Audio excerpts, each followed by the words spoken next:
What if the concept of time travel isn't just science fiction? What if ancient civilizations already believed time was not a straight line, but something that could be bent, accessed, or even traveled? Today, we step back over 5,000 years to the world's first known civilization, the Sumerians. They gave us writing, math, and astronomy. But is it possible they also understood something far beyond their time?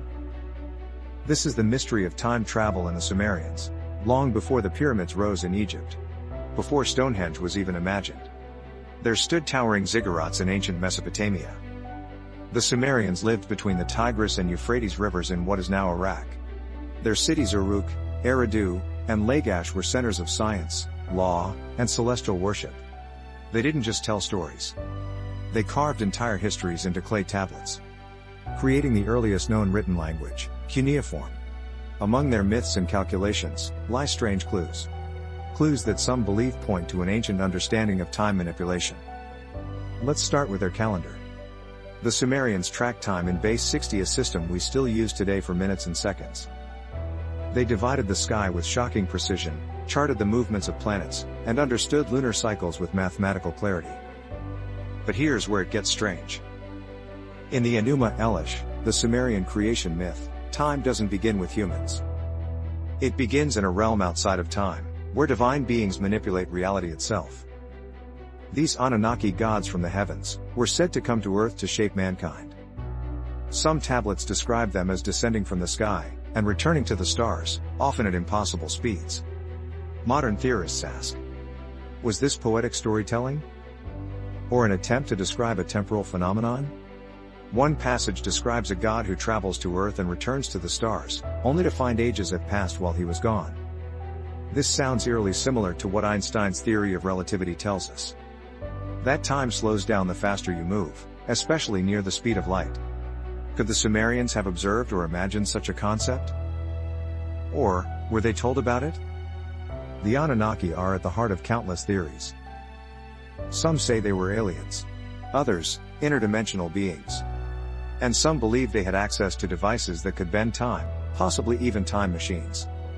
In one obscure Sumerian text, there's mention of Ami, a divine tablet that controls the laws of civilization, nature, and time itself. Were these metaphors for advanced technology? Was Mi a code for dimensional programming? It sounds unbelievable. But remember, these tablets were written when humanity still lived in mud huts. The Sumerians believed history was cyclical, not linear. They spoke of ages, resets, and recurring epochs, almost like a cosmic loop. This idea mirrors modern theories in cosmology, where time might reset after every Big Bang. Could their mythological stories be ancient memory? Or glimpses of knowledge passed down from beings who existed outside time? They even described gods who could see the future, or who returned from journeys knowing events yet to happen. To them, the future and past were not separate. They were layers of a greater whole. Today, physicists talk of wormholes, quantum entanglement, and time perception as subjective.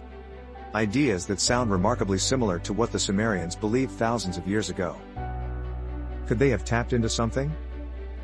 A pattern in the universe? Or is this all a coincidence? Are we simply reading too much into ancient poetry? Or, are we finally beginning to understand what they always knew? The truth may still be buried beneath the sands of Mesopotamia. But one thing is certain. The Sumerians were far more advanced than we ever imagined. Whether they dreamed of time travel or actually understood it, their legacy continues to whisper across the ages. And maybe, just maybe, they were trying to tell us something. If this journey through time sparked your curiosity, make sure to subscribe, like, and share. Because this is just the beginning.